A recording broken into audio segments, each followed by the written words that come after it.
right. Today we are talking about the importance of marriage and family. And we can look back and see a progression of kind of like the deterioration of the Mhm. family with things like the sexual revolution and no fault divorce in the 80s. And like over the course of time, we just see the family breaking down with things that have been happening in politics and things. But what we're really going to focus on today is the importance of marriage and family from a biblical perspective. And I have John Ferrer on today from Cross Examine. He's a speaker and a researcher with crossexamine.org. And he is a licensed minister with degrees from Charleston Southern Evangelical Seminary and Southwestern Baptist Theological Seminary. John is also teaching fellow with Equal Rights Institute and president of Pella Pro-Life in his hometown of Pella, Iowa. There he resides with his lovely and brilliant wife, Hillary Ferrer, founder of Mama Bear Apologetics, and together they specialize in cultural apologetics with an emphasis on family-based apologetic training. John, I'm excited to talk to you about this. So thanks for being on the podcast today. Thank you for having me. It's an honor. Yeah, you are, I mean, from my personal experience with working with you, you are very, like, you dive into the weeds and you think very well. Obviously, you think well because you help me edit train your brain, which is a task in itself. But I felt like I learned so much from you and you challenged me as we were writing that and putting it together. So, I mean, I don't think a lot of people know that you were behind that big time. So I appreciate the work that you do and the work that Hillary does too, and that you do together, which is really You cool. you were doing all the grunt work on that. And I've got a background in logic, so I was able to offer you some feedback and critique, but you were doing the heavy lifting and making it happen. So Well, I'm it's an honor and a blessing to be able to help others who are doing good work continue to do that great work. well, I appreciate that. It was good for me to know that I had someone looking over my shoulder, and I don't feel like you were looking over my shoulder per se, but I felt like I just had that safety net of, all right, if I say something wrong, I have someone who's going to help me make it right. So that was really nice. And then I know we talked about this subject when we were at the SES conference in October, and you spoke there on the family, and I was like, oh, we need to talk about this because I don't take on a lot of a family. I talk a lot about discipleship and why it's important to the family, but I think Mhm. really getting into the what a healthy family looks like, and then you Yeah. trace it back to a healthy marriage and things. I feel like the church does need to talk about that more, and Yeah. that's why I wanted you to come on and talk about it today.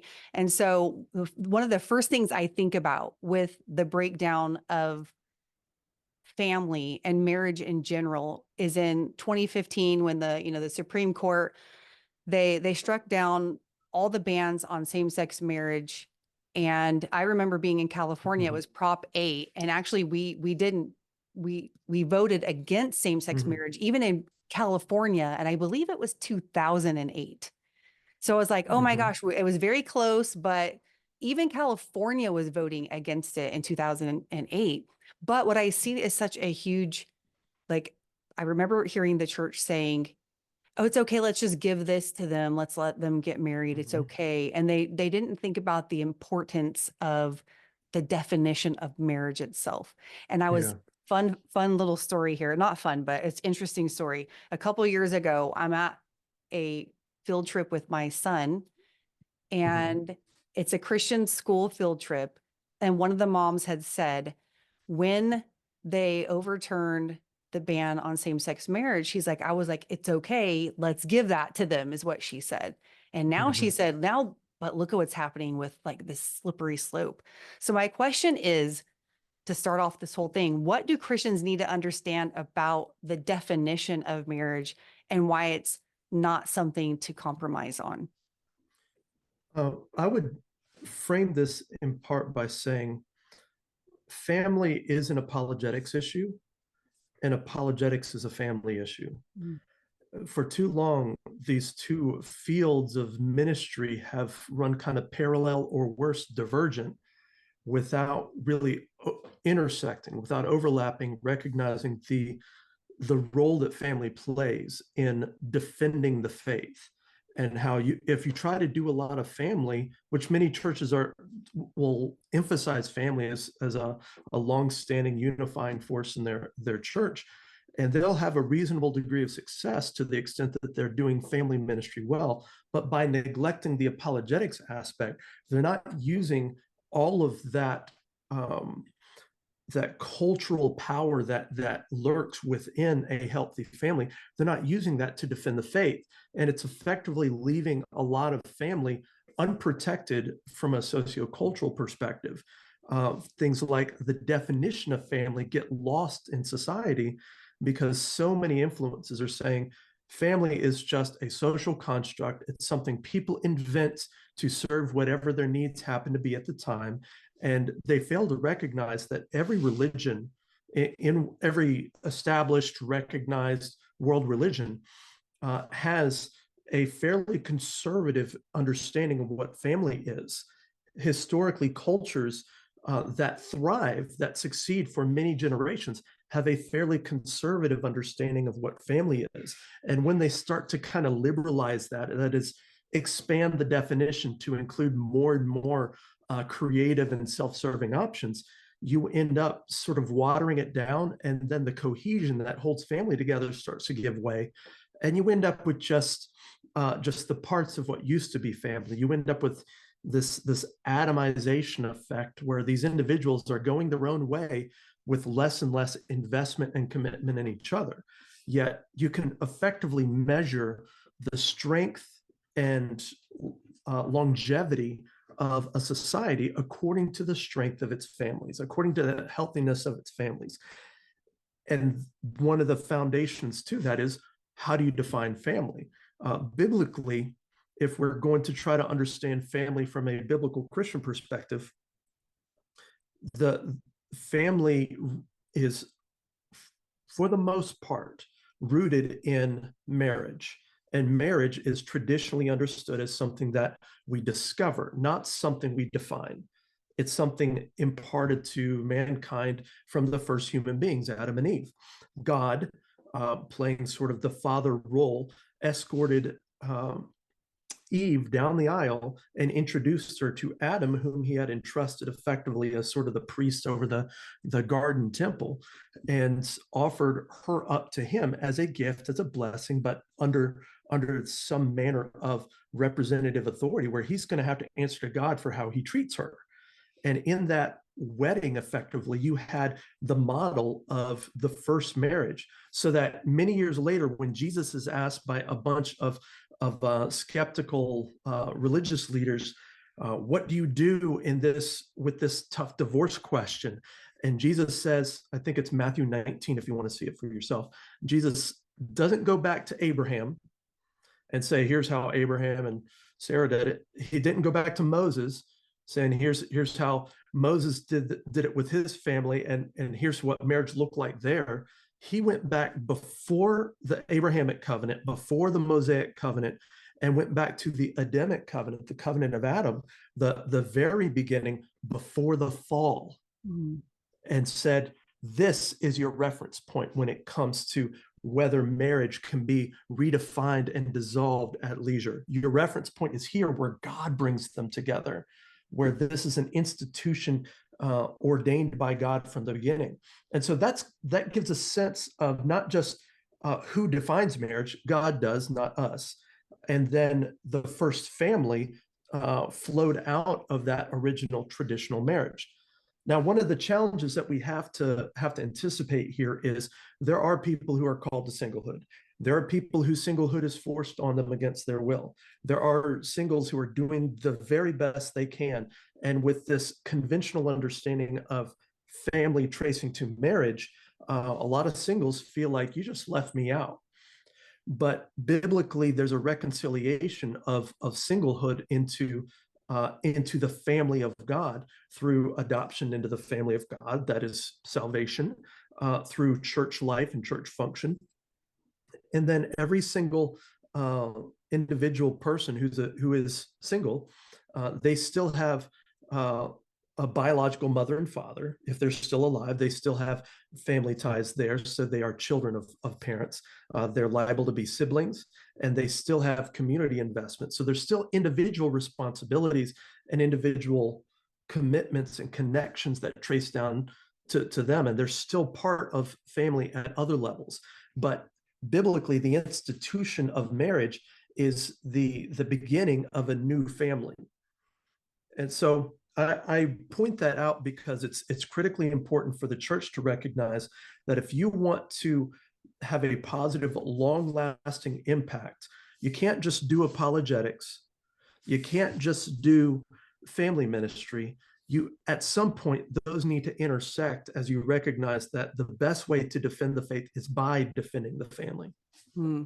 Yeah, that was really, I'm glad that you put that in there about single people, because I actually was not thinking that. But even Mhm. if, like you said, yes, they're adopted into the family of God, so that's still that family structure Mhm. through the church, through Mhm. salvation and things like that. But also they're a product of a family, parents that were likely married, Mhm. I would think. So they're still coming from that model. But Yep. also, so would you say that the definition of marriage is an objective, like this is the definition of it because God, is that how, because I feel like the church doesn't even value that God instituted it. I just don't, Mhm. probably because I don't hear enough about it within the church, just the defense of marriage itself. Maybe it's where I'm, the environment that I'm in. I'm not saying it doesn't happen, but Yeah. as far as like the church defending the way that God instituted marriage, that it can't be changed. I mean, I Mhm. think we're going to have a skewed, it's almost like that's the foundation for, like you said, the family. So if we'll have a skewed understanding of the family going beyond that, if we don't have the right understanding of the definition of marriage that Yeah. God instituted it. Is that, would you say that too, or no? Yeah, there's a whole biblical theology of family and a biblical theology of marriage and a biblical theology of sex, and those all interweave and they're connected. And you start pulling on one string and you compromise the integrity of all three of those.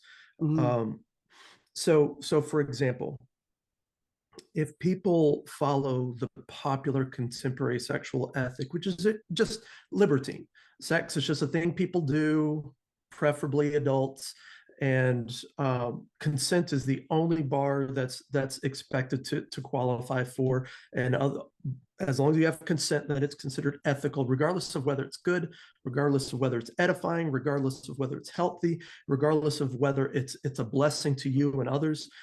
As long as it's consensual, that's considered good sex in a popular worldly sense. So let's say some teenagers growing up in the church, and the church is soft on teaching these things. They tend to avoid it because they don't want to hurt feelings. They don't want to risk losing members who are there, bringing the world into the church and just tithing. Otherwise, they don't want to risk losing those members, so they don't teach the hard stuff. They don't teach biblical sexuality, marriage, and family. So you got a teenager growing up in that environment, and they learn from popular culture that sex is what people do after they kiss. They learn that sex is what people do at all ages of life because they've seen it multiple times. Sex is irrespective of marriage because they've seen more examples of people having sex outside of marriage than references to it for reserved inside of marriage. Their impression of it is sex is just this thing that doesn't really have any strong cohesive effect, but maybe it's something that people are best served using only when they're in love. Okay.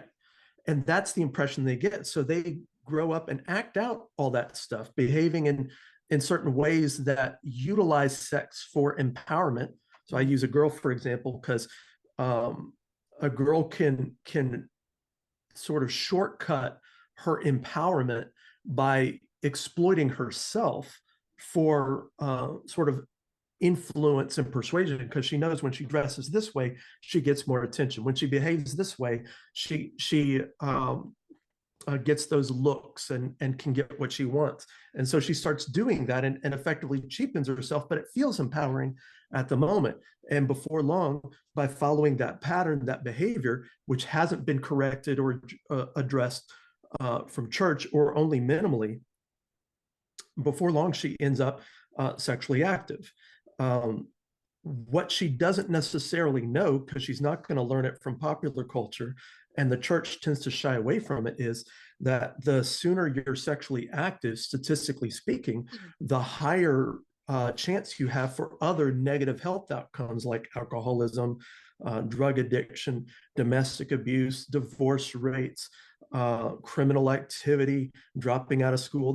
Now, don't hear me saying that once you have sex, all of these things start happening, but you're putting yourself statistically at a disadvantage to flourish in life by doing it the way you've seen modeled on TV, or you've just heard the gossip and the rumor, because people will absorb their sexual ethic if they are not consciously taught it.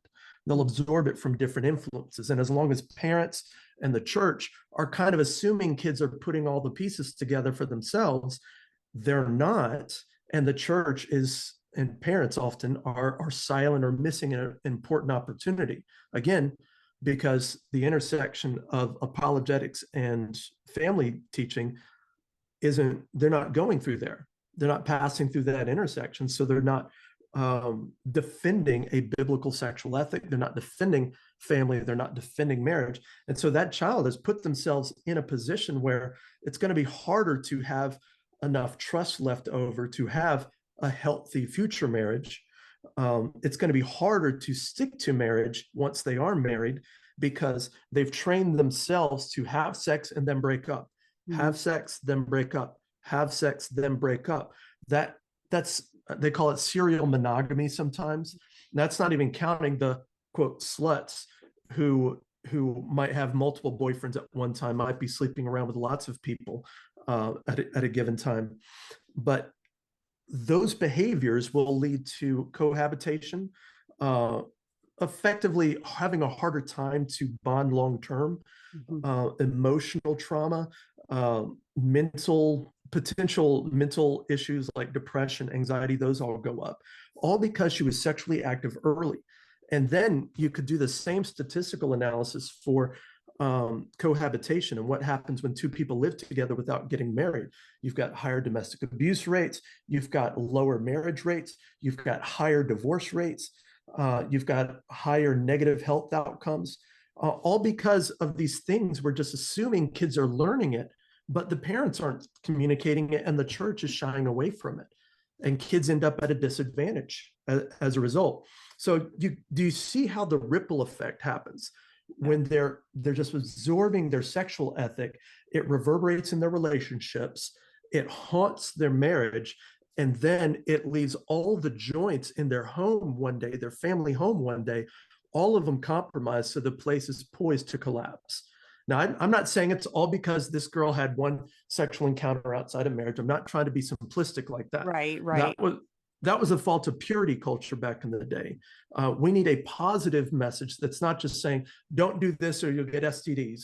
Right. That's too negative. We need a positive something saying, hey, if you want to flourish in life, here's the way. If you want your best chance at healthy, loving marriage, if you don't want your wedding bed haunted in the future by the ghosts of lovers past, here's what it's going to take to be able to do that. Are you ready for a fight? Because we'll fight right alongside you. That's the kind of message they need to hear, because your sexual ethic reverberates in your marital ethics and your marital theology, which reverberates in your theology of family. And if we can keep those together and defend that, not just with negative shame-based type of methodology, but a proactive, here's how you can flourish type of teaching, we can really make some headway, because kids want to flourish. Sure. And they want to have healthy marriages. Yeah, that's good. That was really good. Actually, I like how you said they absorb the sexual ethic if they're not taught it.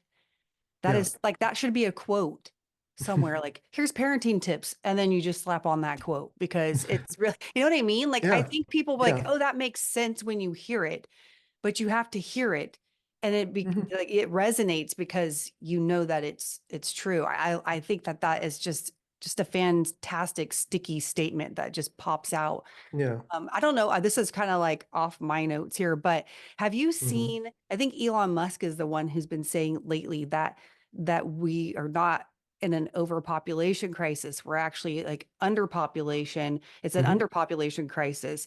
And then we see less and less young people want to get married. So they're pushing it out. And I don't know, have you seen like kind of that kind of Mhm. research and statistics too? Yeah, there's a crowd out there that wants to emphasize overpopulation, and that has a lot of sway, a lot of scare tactic pull to get people to use population control methods, which behind every one of the big scare tactics used to threaten and intimidate people in the last 100 years or so, you don't generally see big positive social change, but you do see more taxes and more restrictive laws implemented, because oftentimes these are Trojan horse efforts, the overpopulation being one of them. Um, you could call it climate craziness. I'm not talking about the fact of climate change, because climate's always changing, but sort of the agenda driven use of climate change. That's another scare tactic. Um, a lot of abortion ideology is feeds into this as well, and that's really one of my big pet topics. But what you find is overpopulation theology effectively. Um, it is foisted from a certain worldview where people think that a certain class of folks are fit and capable to tell everybody else what to do, how to manage their lives.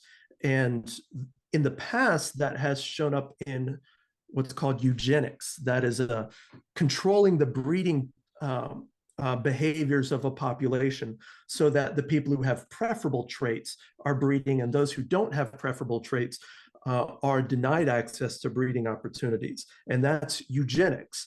Basically treats people like a herd of cattle, so you can get bigger, beefier, healthy, better looking cattle, but on a population scale for people. That's the theory of eugenics. And there were laws on the books for that. And they would often talk about, you don't want to be overrun by a bunch of defectives, a bunch of people who are mentally handicapped, a bunch of people who have physical disabilities, or Black people, or Hispanic people, or people of races that you don't prefer.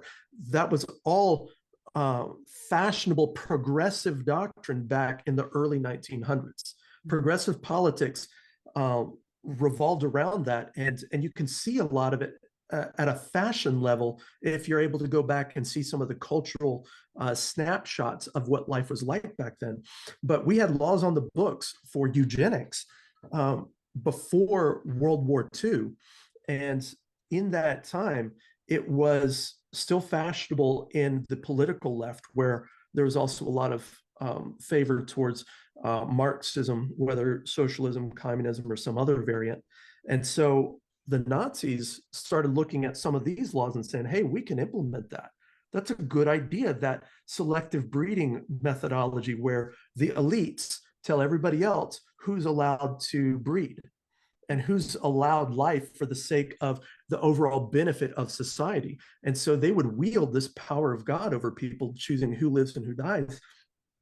And it was just a logical extension of the overpopulation tactic, where folks are saying, hey, we don't want to be overrun by defectives. Mm-hmm.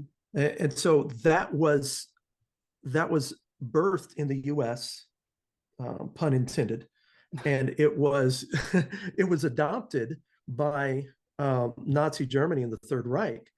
And it wasn't until we were raiding the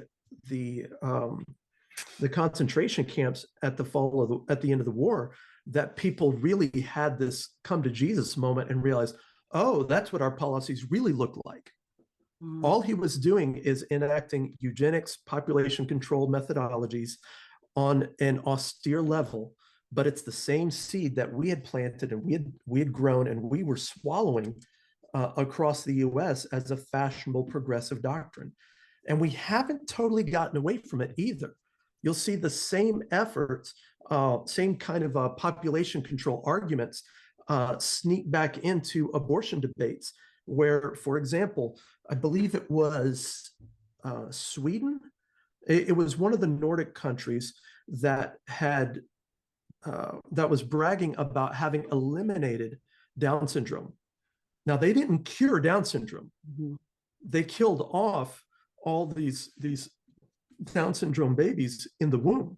So they're not curing anything. They're killing something, and killing isn't curative. Mm-hmm. Mm-hmm. And so that is what population control logic often leads to. Now, I don't want to say that that all of the overpopulation scare tactics are just channeling directly to that, but they have done that in the past. There's a strong correlation. And anytime someone starts talking about overpopulation, we should first ask them, is what you're talking about even true? Can you give me evidence for me to believe that? Because if it's true, let's consider it. Let's talk about it. Right. If it's not, then why are you using that tactic? And I think I say it's a scare tactic because it plays off of some of the self-serving fears that many people have, that they're worried about a scarcity of resources. It's the same thing, that same sentiment that potentially could turn this next election, the fear of immigrants. You're going to have this population come in, and they're going to eat up all these blue collar jobs, and you're going to introduce a whole bunch of negative behaviors into society. And how are we going to control that? Well, there's a rational element to that when you're dealing with actual people. But when you look at the stats regarding overall population, we're actually declining, because most of your Western countries, a lot of your Eastern countries, the US, Canada, all of our birth rates are plummeting. Yeah. They're plummeting, just like our marriage rates plummeting. Now, divorce rates are going down a little bit, but that's because our marriage rates are going down. So you're going to have fewer divorces if you have fewer marriages. Our cohabitation rates are going through the roof, and sex outside of marriage, women having children, their first child later in life, all of the indicators of family pulling back and becoming less of an emphasis, all of the indicators are suggesting people are thinking more about themselves than about family. And society is only effectively as strong as its families are. So all of this population control rhetoric, I think we can set it aside and say what's actually going on in society. Families are getting weaker, and society's getting weaker with them. Yeah. Yeah. Well, I feel like Google is the culture's, like, how do I do this? You Google it, what's the definition of this? Google it. And then you never know what Google's going to give you. So it kind of like, it dictates, I think, like how you should think, and the cultural, the information that the culture is receiving. So I decided to search the definition of family through Google. And this is what Google said. A family is a group of two or more persons related by birth, marriage, or adoption who live together. All such related persons are considered as members of one family. So I was like, let's talk about this with John. How would you refine that, or change it, or expand on it? Like, I don't necessarily think it sounds like it didn't shock me, because I thought they'd maybe expand on it, but they did use persons. They don't say mom and dad. So, but anyways, I'm gonna let you. Well, sociologically and in terms of census data, that's a fine definition of family. And because a lot of folks, they can have widows and widowers, divorce, abuse. There's lots of brokenness going on across the households of America. And when we're honest about that, we need to exercise a lot of grace in how we wield our potential solutions for the problems out there. So I don't take great issue with that definition, at least at a practical level.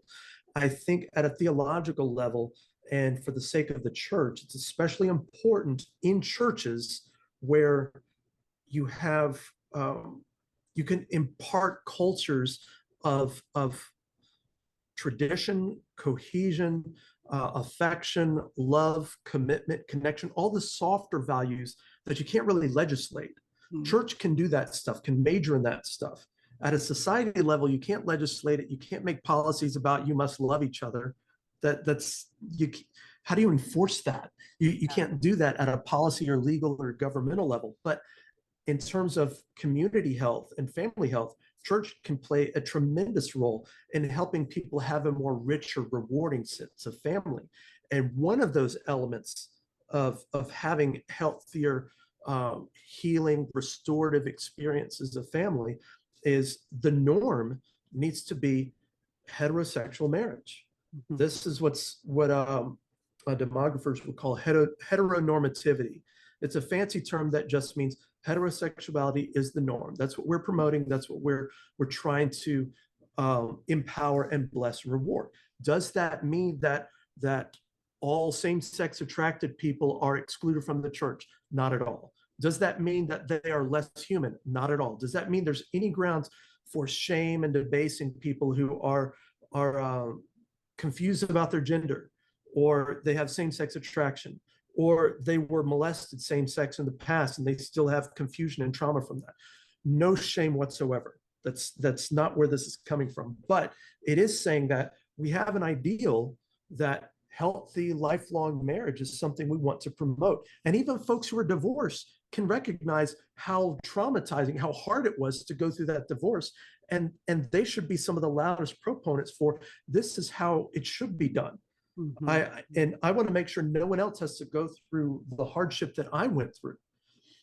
But if church can promote that and empower it, and not just at a practical level, but at a theoretical level, so people in their minds are committed to that ideal and value it enough to sacrifice for it, Mhm. then we've got a fighting chance going forward. But as long as we assume that, oh, kids are going to get married, marriage is going to happen, sometimes divorce happens, and we just sort of treat all of it on default and don't actively defend and fortify and clarify and sweep away the cultural confusion with clarity and truth, if the church isn't really stepping up to the plate, then we have to assume entropy and apathy are taking over, where the activism and love of the church should have been in charge. Mhm. So what was the original question? Well, it was no, it was about would you expand on it, refine it, change it, just the definition of Yeah. marriage itself. Yeah. I mean, So family, not marriage. So generally speaking, I would say that's a fine sociological, statistical definition for doing your censuses and stuff. That's fine. You probably need something approximate to that for the sake of tax purposes. Household Mm. versus marriage and married, filing joint together as a married couple. Now, what this means at a society level is if society wants to really invest in its future prosperity, its future flourishing, they need to give special treatment to marriage. We have that implicitly in the tax code for now, Mm. where married couples have a special protected tax bracket, in part because they're living together and there's sacrifices involved in that. Now you can gain something, but it's an investment type of sacrifice. It's not pure loss in principle. It's supposed to be an investment, and that reflects oftentimes how so many women recognizing, well, I can have a baby. Men can't do that. That's a superpower that women have. That's a really special something. And I have this neurochemistry that empowers me to be very responsive, that I can hormonally and mentally and neurologically respond and anticipate the needs of a child who's prelingual, can't talk yet, and they're wired for that. Now, not every woman's especially great or aspiring to motherhood. I get that, but a lot of women are, Mhm. and that reflects in job choice, where a lot of women pick jobs where they can bring a child along, or that will allow them the flexibility where they can work part-time for seasons in life while they're pregnant, or they can suspend their employment and come back in 6 months or 9 months or a year after the child's gotten through some phase or something. And that's what a lot of women do. And this isn't something that we can chalk up just to conventions and social pressures, because some of the most liberated societies that have the most provision and protection for women to seek whatever outcomes they want in life, some of your Nordic countries, what we find is women will often revert to some of these very trad wife choices, Mhm. where they're favoring part-time work over full-time work. They're choosing stay-at-home options because they want to look after their family. Yeah. Women don't want to feel like they sacrifice the best parts of their life just to chase a screaming kid around, but they do want mother love and they want to experience that one. And whatever that spectrum of femininity covers, a whole lot of women on that spectrum want the flexibility in work to where they can stay at home when they need to. Society does well to protect that and to fortify that so that single parent households could succeed. When society makes it financially, economically, and politically infeasible for single households to exist, what you're going to have happen is you're going to have more kids showing the signs of neglect and missing a parent and having to raise themselves effectively, and all of the social outcomes from that. We called them latchkey kids in the 80s and 90s. Yes. Now they're growing up and they have lower commitment rates, lower marriage rates, higher divorce rates.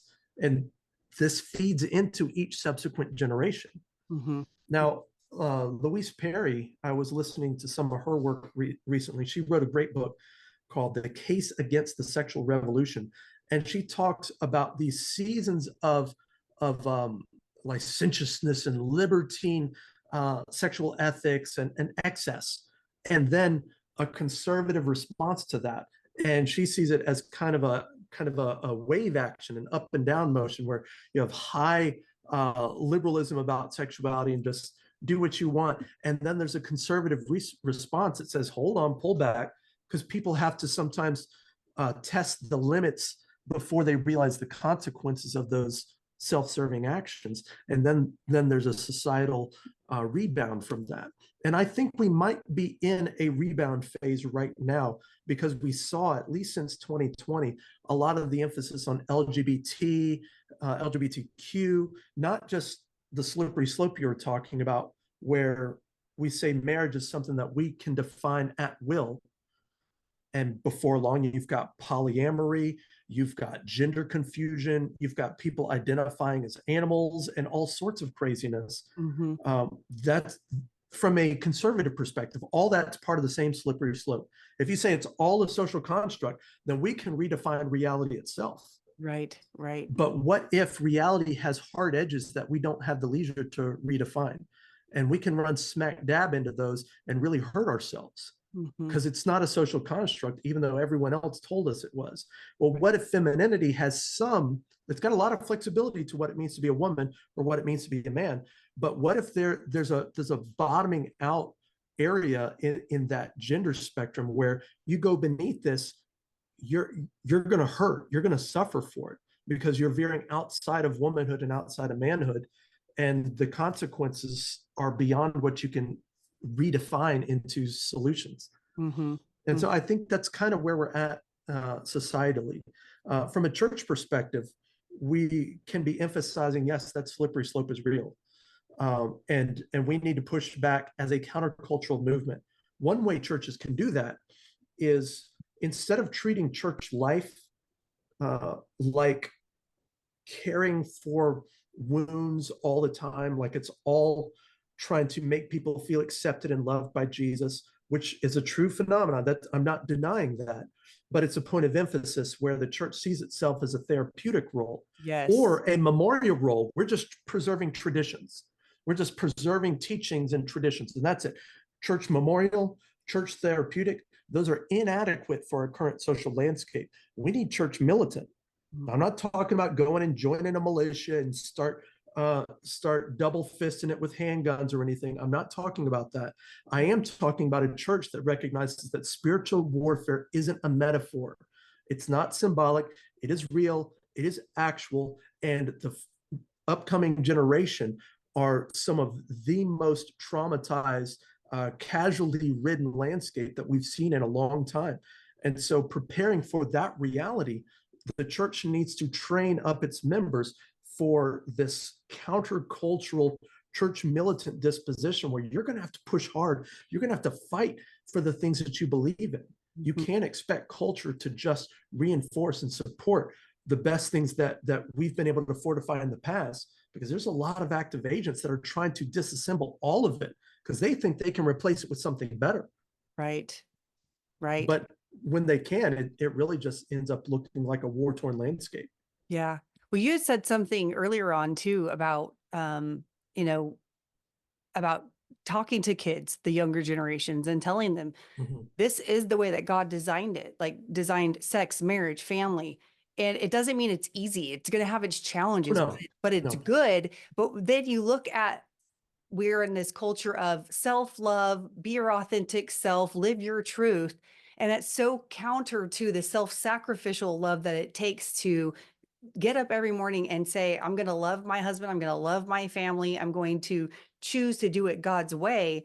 That because it's going to take pushing through the hard sometimes. And I think that that's what kids need to know. Like, it's not, doesn't mean it's easy. It's countercultural. Yeah. Anything that's countercultural is going to feel like this headbutting sometimes, not all the time. Cause there's, like I said, the fruit of it is good. It's good fruit. It's good things. And so I think, not only is the church have to be honest in those ways, but the church is warring against these kids who, and not even kids, but adults too, who have been influenced by this self-love. I just need to be happy. I mean, I was looking at George Barna's statistics on moralistic therapeutic deism the other day. And honestly, every time I read it, it blows me away that 75% of those who claim to be Christians now have a worldview of moralistic therapeutic deism. And it's all about, I want to be happy. It's an emotional, as long as I'm good, I can make it into heaven. We need to be good to each other. And it's really just, it's like you said, it's the therapy part of Christianity. How is God going to help me out? And it's like, that mentality, that way of dealing, quote unquote, dealing with things is not going to work in trying to look at it through how to have a successful marriage that God has instituted, how to raise up a family and discipleship.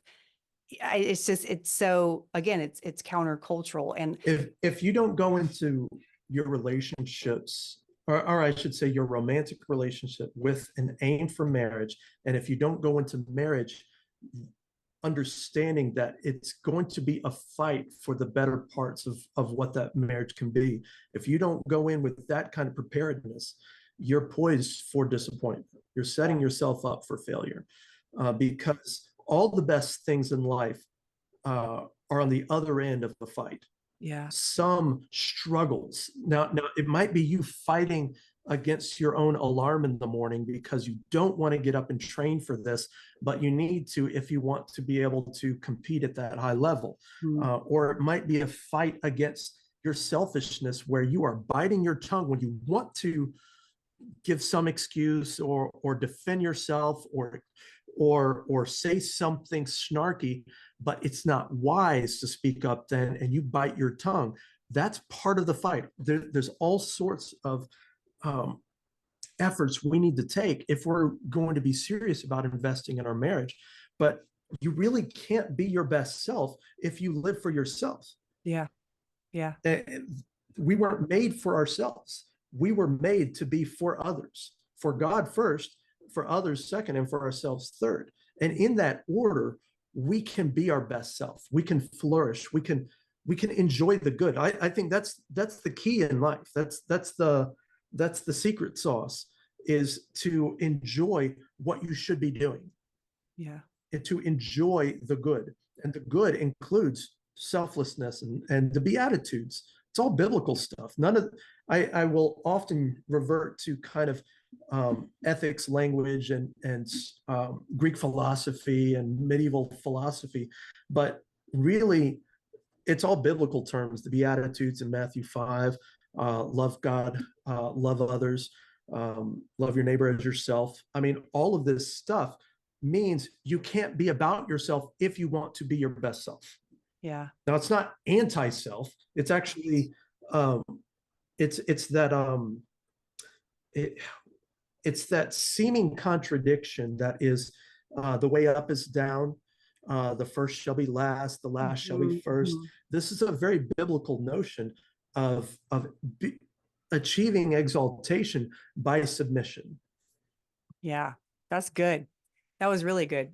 I think it's another sticky statement, God first, other second, me last. And it's just, Mhm.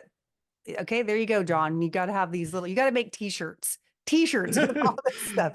Tell Hillary, put it in her next book. It's It's on like, the other end of this long rant usually, and it's good. I like I'm it. working on it. I'm working on it. And Yeah. don't I know the pain of the alarm clock in the morning? I'm like, I just don't want to do it. But yes, if you can fight the Oh, alarm clock, you I can fight hate anything. mornings. Are you like me? I look at these morning people who wake up and they are ready to take on the world. And, the sinner in me says, I hate you. I am so envious. I don't have that. No, I But don't good for either. them. Yeah, I wish I was. I mean, I usually get my second wind at night, and I'm like, why? I need the wind in the morning to get me out of bed. But yes, this win the morning crowd. I'm like, I don't want to win the morning. I'd rather lose the morning and win the evening because that's when I get my second win. But Oh, and the statistics all say that the most successful people, they work out in the morning, they yeah, wake up at 5 or 6, and then those gym rats, if you happen to get in there like 9 a.m. and they're just finishing up because they've been running a marathon since 6, yeah, and I'm just like, you are an amazing person. God bless you in it. Uh, but man, it's rough. It's the yeah, discipline. Yeah. yeah. But So you, discipline's a muscle. it is, It's it is something you train. You get better at saying no to the things you should say no to and saying yes to the very things you should much. say yes to. But Yeah. it takes practice and you can get better. You can, absolutely. I feel like Mm, that's the discipline. I talked about that at the beginning of this year. I'm big on disciplining, mhm, even with exercise and diet but then mhm, habits, spiritual habits too, that, mhm. reading your Bible and praying and even being honest with God. Like today, I don't feel like praying, God, but developing that discipline of sitting at his feet because Yeah, that's what we need to do. So yeah, I second that big time. So you say that the best way to defend the family is to defend the faith is to defend the family, which I like that. mhm, So what does that look like? Like, I'm thinking all the time about defending the faith because you're like, we're in the apologetics world here, but I don't often think about defending the family, like, yeah. focusing in on that. Well, I would add some variations on that to help people kind of process what that means. Um, So I say the best way to defend the faith is by defending the family. And that looks like um, three different things. One is to defend the family broadly, that is theology of family. That means church teaching, not just this is what we believe about family, Mm. but here's why we believe it. And here's how it's better than alternative understandings of family, where it's loosey goosey and it's just any which way you want. If we're saying, okay, you tear this rift in the family, what are the consequences? How can we bless and help people who have that brokenness in their family? But how do we prevent it from happening in the future? Those are very church relevant questions. But to assess, to do the triage at that level, we have to have working understanding of what family is and what makes family stronger, what makes them weaker. And the church should be leading the way with this because that's one of those soft subjects that you can't legislate, you can't regulate very effectively. It needs to be handled at a community level because it doesn't lend well to higher levels of governance.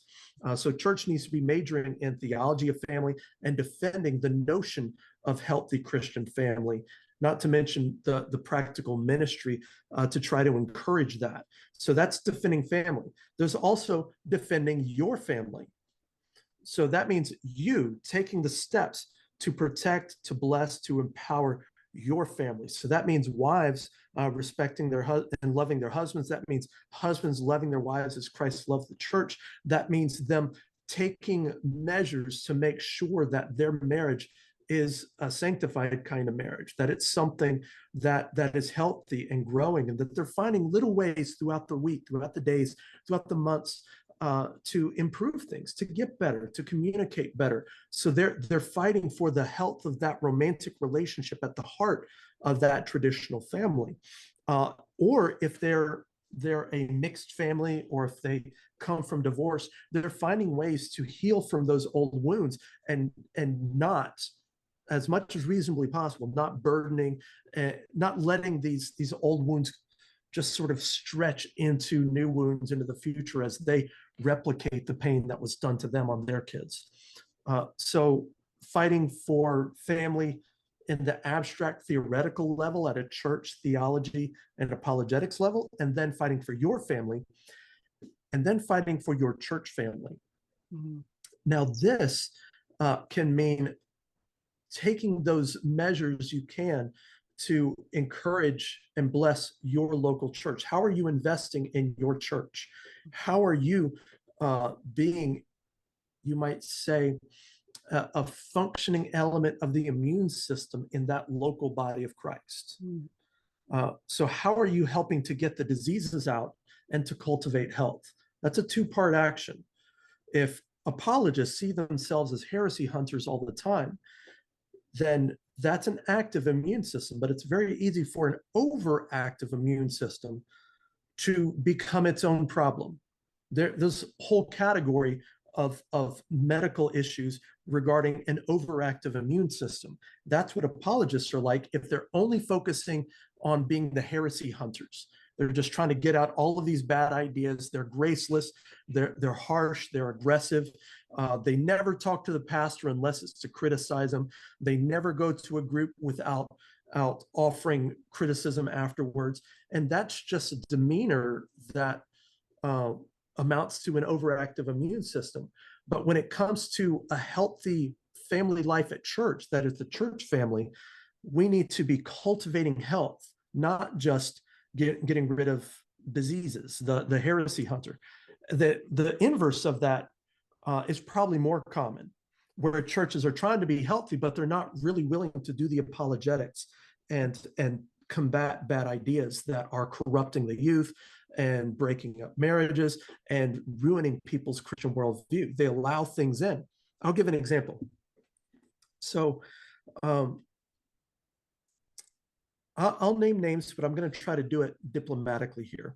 So I think about 90 to 95% of what the ministry of Press and Sprinkle communicates is on point, is good stuff.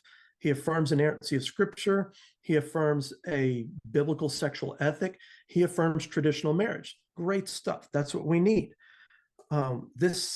He deals in LGBTQ issues. So the whole rainbow phenomenon we've seen in the last few years since the Obergefell decision, that's kind of been his forte that he's focused on. And he's taken a few positions on this very poignant, explosive topic. He's taken a few positions that aren't necessarily grounds to call him a heretic, but they are risky and potentially unwise. They might be false, but they're at least problematic. One of those is the term gay Christian or gay Christianity. He affirms the use of that term, talking about people who are same-sex attracted, who love Jesus, and they're just non-practicing in the gay lifestyle. But is there anything more that we can do for same-sex attracted Christians? Well, if you accept the term gay Christian, you kind of ambiguate on it, because a lot of people understand that to mean a practicing gay Christian. Right. Otherwise, you call it same-sex attracted. But if you're saying gay Christian, that means you're practicing. But he uses it in this narrow sense, and it creates confusion. And it makes it sound like he's allied with theologically liberal churches that do compromise on the integrity of Scripture, that do compromise on teachings about marriage and sexuality. But it's kind of feigning allyship with them with using that term. So it's at least a problematic term. Does it mean he should be kicked out of the church? No, I'm not saying that, but it's a problem term. Also, he teaches pronoun hospitality. So one of the weird phenomena we've seen in the past few years is people have introduced pronouns. But you'll notice those pronouns aren't second person pronouns. You, me, you. I'm talking with you, yourself, you guys, you all. That's a second person pronoun that's in conversation. Instead, the pronoun's about third person pronouns. So it's discussing how people want to be talked about. how they want to be reflected in conversations about them. So when a male, a biological male, identifies as a female and he declares his pronouns she, her, he wants to be talked about as if it's true that he is a she, her, a female. And Preston says that we should oblige them those pronouns, just use them, and it's hospitality in his understanding. But what if they're false? What if that's just not true? Is it possible that tough love is more kind than this kind of soft love that obliges people pronouns that don't correspond to reality? If you're obliging a lie, is that really kind or is that just weak? And so his pronoun hospitality, I think, creates more problems than it solves, and it puts the church in a position to where we might be participating in dishonesty. He also has a side B position, which while it affirms traditional sexual ethics, so if you are same-sex attracted, then don't practice, don't act on it. So that's good. And he affirms traditional marriage. That's good. But what about the same-sex attracted person? Is there any real hope that a person can treat their same-sex attraction possibly as a sin issue or as a fallenness issue and find some restoration and healing and maybe become a practicing heterosexual in the future? Is there such a thing as ex-gays?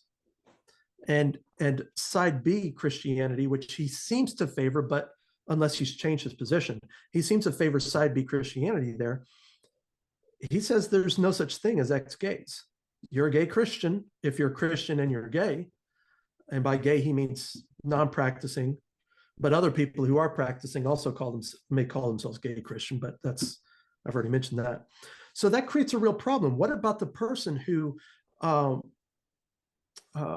has same-sex attraction and they don't want to rest in it? Perhaps they do consider homosexuality part of the fall, and they want to combat it just like any other aspect of the fall. So I've got asthma. Do I think asthma is a sin? No, I don't think it's a sin. Is it a product of the fall? I do. And how I interact with this aspect of the fall can either lead me closer to or further from sin. If I let it be an excuse for apathy, saying I can't go out, I might have an asthma attack. I shouldn't work out, I might have an asthma attack. I might sink into lethargy and laziness and apathy and all sorts of problems because my interaction with that aspect of the fall is not healthy and isn't redeeming and isn't flourishing. So if someone has this aspect of the fall where someone is same-sex attracted, which I don't think that's part of God's design, I think that's a post-fall phenomenon. Does it mean they're sinful? No. How they interact with it can be sinful. And if they interact with it in a way that says, this can't be fixed, I'm stuck here, that very well could be sinful because they've given up. Now don't hear me say this. If someone's seeking out sanctification and they're finding that the same-sex attraction persists, that doesn't necessarily mean they're sinful. That doesn't necessarily mean they've done anything wrong. But are we willing to say that everyone who wants to be ex-gay should just quit trying? That seems kind of heartless. Mm-hmm. And I'm not prepared to say that, but that's what side B Christianity says. And so all of that to say this, we've got a very sensitive, triggering type of topic with the whole LGBT rainbow wave that we've seen in the last few years. And it reflects on gender, it reflects on marriage, it reflects on sexuality. And it's especially important for the church to broach this difficult issue with a sense that we are church militant. There's a fight on our hands, but a lot of that fight is going to be with the same art and skill of a swordsman. You can't just swing your blade any which way. It might be friendly fire. You might be hurting someone who's not an enemy. You can't just go shooting off in any bush that rustles. It might be friendly fire. Mm-hmm. You have to have the skill, you have to have the art, and you have to have the heart to do it well. And so Church Militant recognizes that we are facing this really poignant, explosive, problematic social landscape. But we also, and this is to God's glory, we also have the seeds of restoration and change planted in that same church garden. We have in the church the single most powerful cultural renovating force in world history in the Christian church. And if we are stalwart enough, we can plant the seeds, we can cultivate the garden to raise up the cedars of Lebanon, the trees, the garden, the plant life that is going to effectively repopulate this post-apocalyptic landscape. That's what the church has latent within us. But we have to make sure that we are the church and we're not just more culture calling itself church, more popular culture. Yeah. Yeah. Amen to that. That's good. It's so important. I think I've never heard of it been called church militant before, but I think the way that you explained to the overactive immune system. I have an overactive immune system the last few months. I got eczema because of it. Do you know? So, yeah. Yeah. It's like, yeah, your immune system's out of whack. So it's like Yeah. things pop up. But and sometimes we can, that's like a spectrum, you're like either, oh, everybody's, pouncing on people over here, or over here it's so passive. And but I think that church militant, the way that you explained it, is we're not out there, wielding swords and just, flinging them around. It's using the word of God as the sword that it is, but to be a skilled sword bearer and knowing when. It's a sword, not a sledgehammer. Exactly. And it does the job. It just needs us to effectively communicate it. And like you said, with love as well. And it's very, very a message, I think, that more Christians need to hear, to be encouraged to say it's okay not to bend on things like marriage and family. And you can take a stance, and you can take a strong stance, and you can say it boldly and with passion, but also with the love that comes with that. Yes. And so, yeah, I never heard of that guy before. That's interesting that he's that like sound, and then he says those other things. I'm just like, and to get no hope for the gay, quote unquote, gay Christian. Well, like, I want to give him appropriate respect because he's trying to speak to a difficult issue, and there's going to be some grounds for a reasonable discussion about where's that line fall on these wisdom issues, where it's not clearly a law issue, do this, don't do that. It's more of a gray area. Like at what point is it black or white? Well, it's on the ends, that gray area in between. Which way are we trending? That's a wisdom issue. And I think he's trying to do good there. And I want to give him the benefit of the doubt, but I think he's drawn some difficult lines where if churches want to just absorb all of that and swallow it all and agree with him on all of these positions because they're looking for a system that will do the work that God has trusted the church to do, or they're looking for a method or a ministry model that will do the work that God has entrusted the church, i.e. the people, to do, it won't work like that. We're taking our cues from popular culture when we expect the institutions of society to do the work that God has entrusted people to do. Now, those institutions can do great work. They can really help organize and facilitate and make things possible. Family is an institution. Church is an institution, in that order: family first, church second. So there's nothing wrong with these institutions and models in order to them, but God has entrusted people to do this work. And anytime we get lazy about it, or mail it in thinking that, oh, I'll just let the system take care of it, those letters get lost in the mail. Yeah. I like that. What you said about the middle area is a wisdom issue. A lot of times people think the middle area is just free for all, and I can manage it how I want to, but we really need to ask God for the wisdom on how to do it. Like Alistair Begg is being bombarded. I mean, lambasted all the things right now. And he, told a grandma to go to a transgender wedding, which I guess is a gay wedding.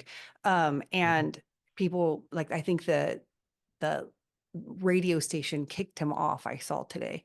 Mm. And, Wow. he didn't retract the statement. He's like, I'm not going to apologize. I'm not going to retract it. I don't agree with that advice. Like, and get her a gift is what Yeah. I read.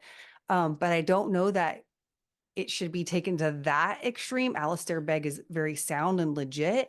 And I'm just like, oh my gosh, like the church is, like you said, it's almost like everybody's rallying the troops and we got the Yeah. torches and we're going to go get Alistair Begg. And there's so many other people out there that are really heretics, like Yeah. complete heretics. Yeah. And this is where we need to recognize just the nature of this landscape out there. We want simple answers, black and white. I just go forward, stay straight. We want it all to be a simpler, easier navigation, but it's just not like that. Right. The reality of it is, well, biblically, the wisdom tradition is no less biblical than the law tradition. Sure. Now I was just talking about this last night in a little Bible study. We look at Jesus as the fulfilled covenant or a new covenant where he's the law of grace. And we want to understand his work and his ministry in relation to the law, how he completes the law and how he introduces a fulfillment of the law where grace has now replaced the law. But he's just as much the wisdom of God. And he modeled how to be an agent of reconciliation in a way that navigates sometimes beside different areas where, so he had every right to issue capital punishment in his earthly ministry, but he never did. Mm-hmm. He could have had that woman who was cast down at his feet, half naked, caught in adultery. He could have said, let's stone her, but he said, he who's without sin cast the first stone.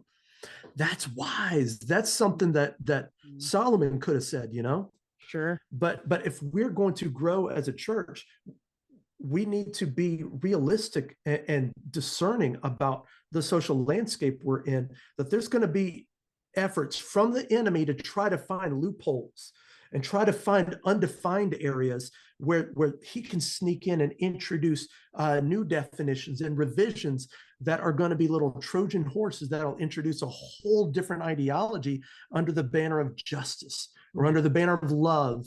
Mm-hmm. And those are going to mean different things than what they've historically meant and what Jesus ever meant by them. Right. But he's going to introduce those things. And that's why we have to be discerning, because this is the internet age too. Yeah. This is the social media age. There's people using fake names, there's hacking, there's false accounts, there's scams out there, there's deep fakes, there's all sorts of phenomena going on online that illustrates just how much more we need to be discerning and not just rely on the strident hyper fundamentalism of just holding on tighter to what we believe. Hold on tight, that's fine. But we also need to be able to fluidly discern the best and worst and the in-between tactics to navigate the increasingly complex social landscape. Absolutely. 100%. Well, those who are listening are going to turn the podcast off soon, and then they're going to be like, where do I go from here? Right. So what is your advice to Christians and even leaders in the church when it comes to strengthening and defending marriage and the family? What would you say if you could do anything, do this? I guess the simplest, straightforward advice I would tell churches out there is connect the dots. Instead of letting worldview apologetics be sort of neglected on the side because just a couple nerds do it every once in a while, connect the dots between your family ministry and this apologetics ministry and communicate that marriage matters because family matters, because society matters, and we have a responsibility to defend marriage and family as a church. Don't assume that these things will defend themselves. Yeah. Don't assume that kids will just keep getting married because the marriage rates are declining, the birth rates are declining. Don't assume this stuff just has this natural momentum that doesn't need any upkeep. Expect that it needs more upkeep than it ever did before. So connect the dots between apologetics and marriage, and understand that when I say defending the faith by defending the family, I'm not always talking about explicit apologetics ministries. I think there's also an implicit apologetic when you do family well.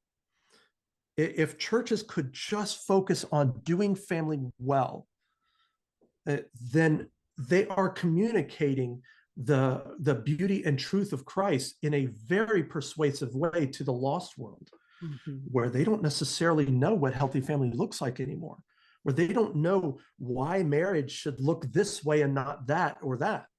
They don't necessarily know why sex. You're trying to tell me I can't have sex with whoever I want? What kind of Puritan are you? No, no, no. That's like saying you're trying to tell me that you can't keep a nuclear warhead out in your garage in the back? Yeah. Well, it's a nuclear warhead. It's powerful. It could be tremendously destructive, or it could be the single most effective weapon of peace that could be wielded. But it's powerful regardless. And because it's powerful, it has to be protected. That's how sex is. It's the most addictive force out there. The birth control pill probably did far more devastation to the world landscape than any nuclear warhead ever did. And so sex is this powerful, powerful thing that could be beautiful and constructive, or terrible and destructive. But because of its beauty and importance, it needs to be especially protected. Not just saying, no, don't do it this way or that because I'm authoritarian and I'm telling you what to do.